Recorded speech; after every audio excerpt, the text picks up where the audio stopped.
You may still be wondering, where do I fit into this picture? What can I do? You have a very important role to play. The first step in preventing a WMD attack is knowledge, knowing what to look for. The previous 3 lessons in this program have given you a brief overview of what terrorism is, what terrorists want, and the types of weapons they intend to use. While it is important to be able to rescue people and protect property in the event of a WMD attack, it is more important to prevent the attack from occurring in the first place. So we have focused on giving you various pre-incident indicators to recognize. You know your location and your site inside out. You may be the best person to recognize something is out of place, something odd, something that just doesn't fit.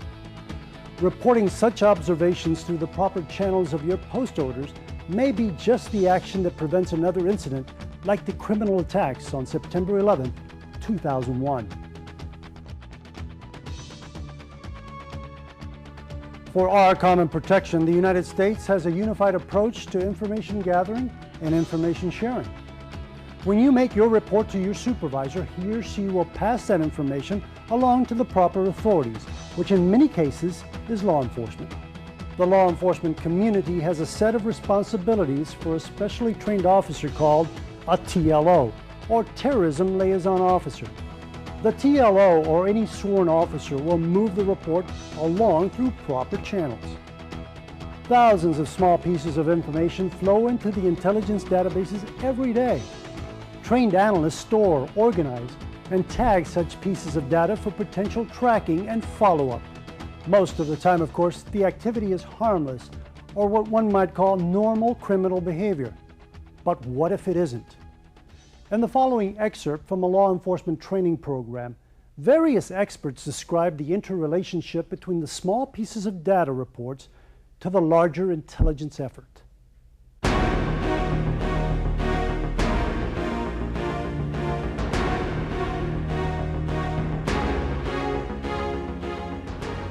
Terrorism is a responsibility of local law enforcement. You know, the responsibility, we have a duty to collect and prevent these kinds of acts.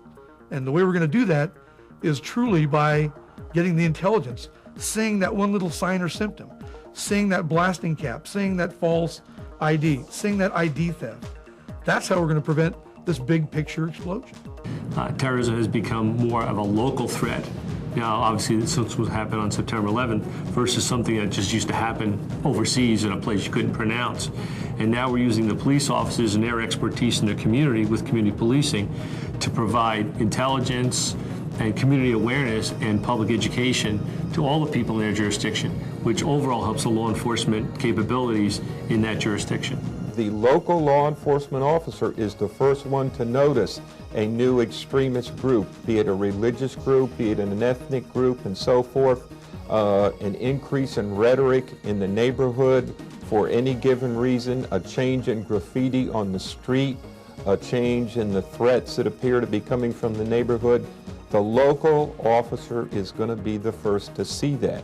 And it's the job of the local officer to, instead of trying to call out what you think might be just a small fragment and not important information, get it into the state information system, where hopefully it gets into the federal information system. Somebody puts that together and analyzes that information, then that becomes intelligence that can be used to make an arrest or be used to stop an event in the crisis arena before it gets to the consequence arena. Terrorism is something that can be prevented, but it's going to take a coordinated effort between all levels of law enforcement. Patrol officers, there's more of them in the field than anyone else. They're the ones that are going to be seeing things. They're the ones that are going to be out on routine radio calls, traffic stops. They're the ones that are going to see many of the indicators. They're the ones that are going to end up interdicting a potential terrorist action. Well, I think it's probably the most important role.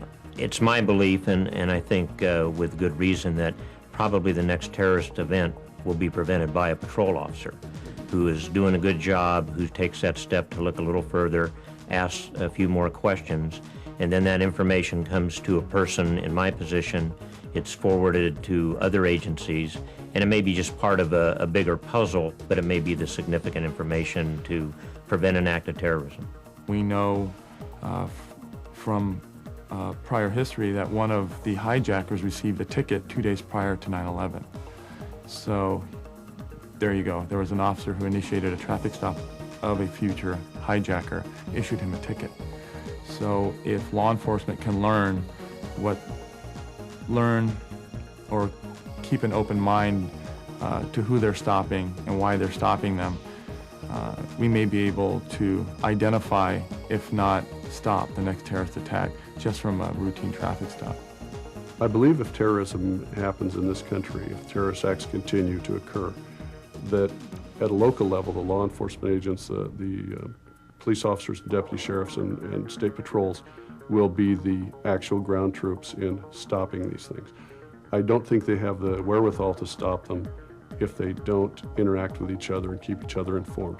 They're the foundation. They're the ground level. If anything occurs, it's as a result of the efforts of the patrolmen at the street level, far more than any organization with any acronym that we can associate.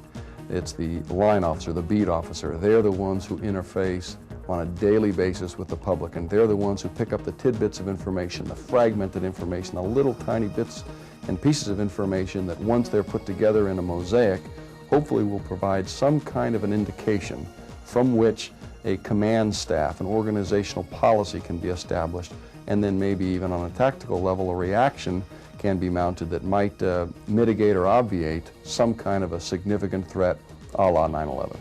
I think the most important thing is for them to understand from the beginning that it is their fight. I still think in some organizations, some police officers, some police chiefs, some sheriffs, some deputies out there do not quite understand yet that they play a vital role in this war. For lack of training, lack of understanding, or just lack of willingness to become involved, that they are essential and crucial to the overall safety of the country. While this video segment has shown the role of a law enforcement officer, the points apply equally to you as a security professional. We hope this training has been useful to you. In order to secure our safety, your ability to observe and forward your observations is crucial. Keep in mind the 3 words: recognize, report, and react. Follow your post orders and stay alert. Please complete the final activity in your workbooks. And thank you.